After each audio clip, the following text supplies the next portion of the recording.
guys, it's Moz here. I've done a quick update video today. I've been painting the model I have been building over the last 2 nights. If you want to look back through the videos, I have part 1 and part 2 of this Hotspur glider that I'm building as a live stream, just as a bit of fun really. So this is where I'm up to.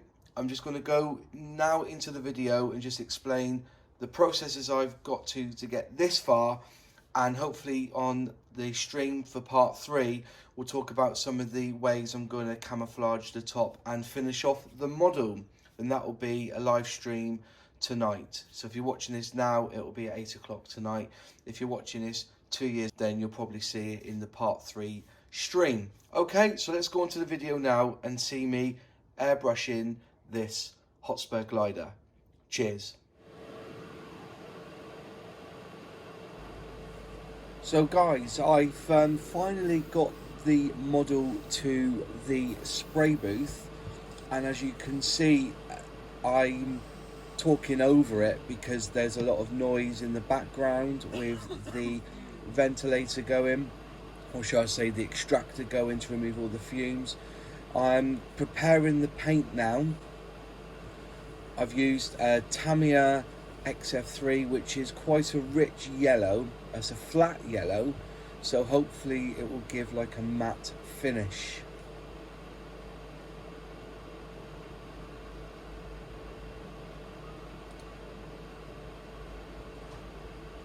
So I get myself a cup, I've opened up the lid to the Tamiya, and the first thing I tend to do is give it a really good with the Badger paint mixer, which just swirls it around, just making sure all the bits are from the bottom going to the top. A really good stir so that the paint is ready for use.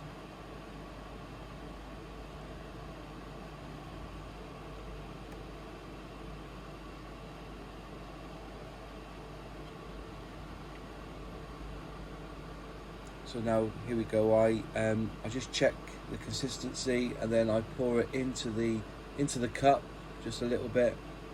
Now that's not quite enough, I don't think, but I just wanted to do a test run first with the first coat of the plane. Here I get my Tamiya lacquer thinner and I mix it in, and what you're looking for is a consistency of milk.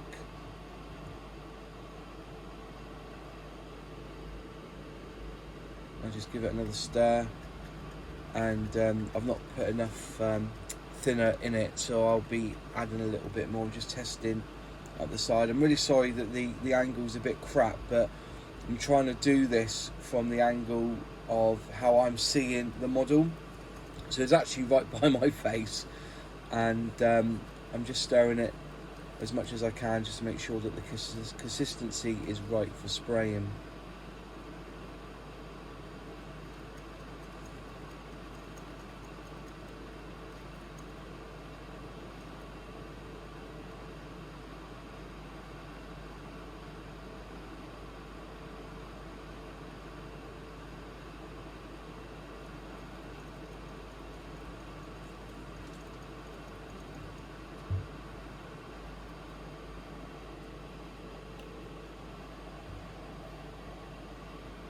So now it's once stirred, I now add it to my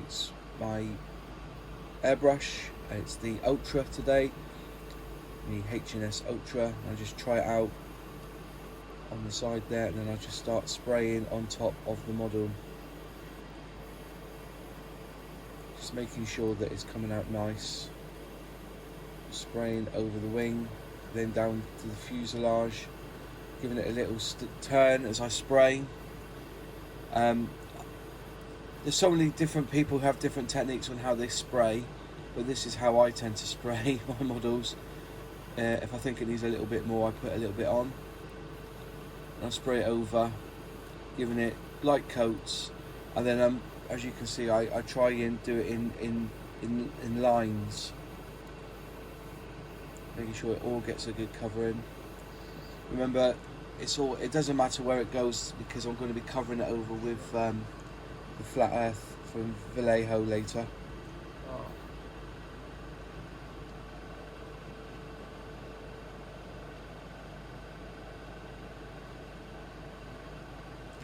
just checking the pressure here, trying it again, then over the top it goes again, trying to get an even coverage over the model as best I can, turning every so often just so I can get to all the angles that I need to spray.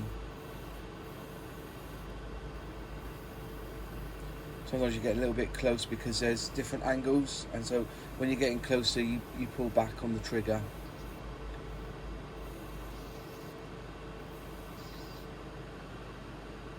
It's a little bit more paint needed.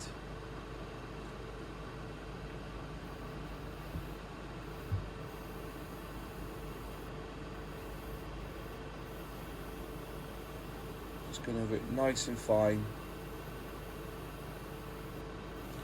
I always find that airbrushing is a little, the paint for airbrushing can be forgiving at times. And then just finally up doing the edges, and I think we're almost done. And then from that point on we just leave it to dry, and we just wait, ready for putting on the next coat. Right, so I have actually sprayed the underside of the model. I've used a Tamiya. I've used a flat yellow, XF3, quite a nice rich yellow that I've used on this one. And if you're watching the video now, you can see that I've just given it, I gave it 2 coats of the yellow first, and then I let that dry. And then what I've now done is I've masked up the area. I've tried to make it so that it's just a little, as you can see in its side on, there's just a little bit of yellow left. Okay, all masked up, ready. Done the wings here. So the rest of it now will be done with dark earth, I think I'm going to be doing it as. But yeah, so I've masked it all up. I've put in some foam wrap in there just to protect the cockpit. It is going to be a tail sitter, so I'm going to have to put a little bit of weight in the front, which I'll show you how I do later. It's a good idea to have the cockpit open. And then I put little dots of Masco on the glass, so hopefully that sealed them in nicely. I'm just making sure, yeah. You can just see the Masco there's dried out. It's like a purple substance. And then I'm just going to spray this with a brown coat first, 2 of them, and then I'm going to put on some putty all around, which comes off, so then I can spray and do the camo features of the model. So now the compressor's on. Why is that leaking there? It's not the best connection in the world. That's better. So I've got the air gun on. Give this a really good shake. I'm using Vallejo Model Air Dark Earth. Give it a really, really good shake. Let me just bring me screwed in tight. That's in there. That's better. So brush off any dust, and then what I'll do is I'll get a really good shake. I'll get a really good shake. This stuff is all pre-mixed. That's cool. So we'll turn on the extractor fan on the back. So get the extractor going. Because the sound of the extractor fan was so loud, it was very difficult to hear what I was actually doing. So I pick up the airbrush and I roughly fill the cup to about half full of the Vallejo Dark Earth. I then put the lid back on the Vallejo. That's always good practice to do so. And then I test my pressures just by spraying a little bit on the scrap piece there. Just spray it over, just make sure I've got the right consistency and I'm happy with the flow. I then aim up, get the model, and then I start spraying. I start with the back end of the fuselage, just going over the bits. You can see it's slightly rocking there, so what I do is I put my finger on one side just to maintain the balance. It's a bit weighted on one side. I finish off with the fuselage and go over the wing. There we go, right to the very end, just going over it again, making sure nice thin coats are applied. As you say, it's a World War II one, so you don't have to be, it's not an exact science, I should say. So there it goes, we've just used up one part of that cup. So then again, I'll just quickly give it a quick shake, and then make sure I'm happy, take the lid off, and then I again fill the cup with enough paint just so that I can get a nice thin coverage on this model. Again, spray just to test, then I start again, going at the back end, just going over what I've already basically done before, making sure nice, even, thin coat. Over it goes, nice. It comes out really nice. Vallejo is a nice paint, and the bonus is you don't have to mix it. It's all done for you. Going over, just making sure it's getting a good coating. As I said, with airbrushing, it is quite forgiving. If you get the odd little spot, don't worry. You can sometimes just rub them out and go over it again.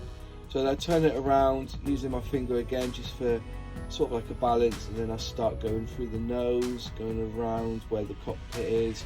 The Masco should protect the plastic glass. They've ended up having to add a little bit more from the bottle. Again, naughty me, I haven't put the lid back on, but I am using small bits. Again, test, clean the end of the nib if you need to, make sure that it's coming out nice, testing. So always do a quick test if you know, before you start spraying. It's the only way you're going to know whether you're going to have a good flow coming out of the airbrush. Again, over the back end of it, through the tail, making sure it's all completely done. Just a slight problem there. I've got a bit of masking tape on the back there, which I just need to move. And then again, just spray that up through, make sure it's all completely covered. That's what you need, is a good coverage to the model plane. Then again, I pull down, make sure the balance is there, and then go over the wing. I'm very happy with that. It's going on really nice. You can just see a little bit of yellow there on the edge. That's the masking tape, so don't worry.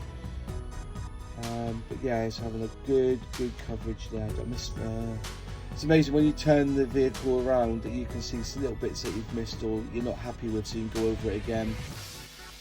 A tiny bit more on in the cup, just to give it a bit more of a coat, and that to me is almost done.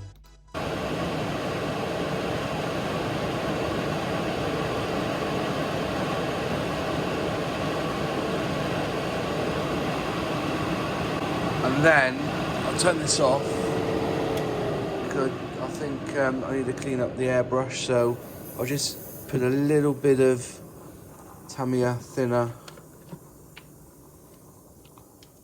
into the pot, like so.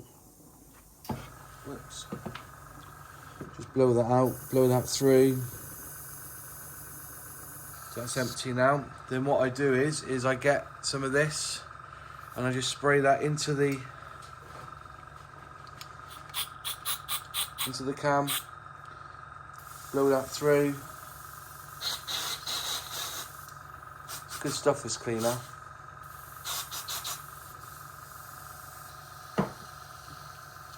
So that's all blown through now. Give the top of the cup a clean. Put the cap on there. And then we leave that to dry for a couple of hours. I put it on quite thick anyway. And I didn't want it to look too finished because it is, you know, it is wartime. And it will help with the weathering and everything else. Clean this out, put that back on there. Good. Compressor, let's let all the air out of the compressor.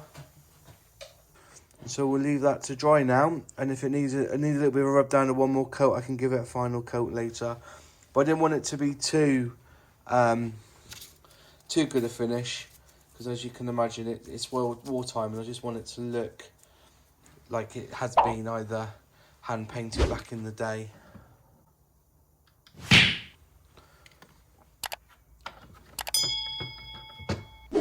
Right, so there you go.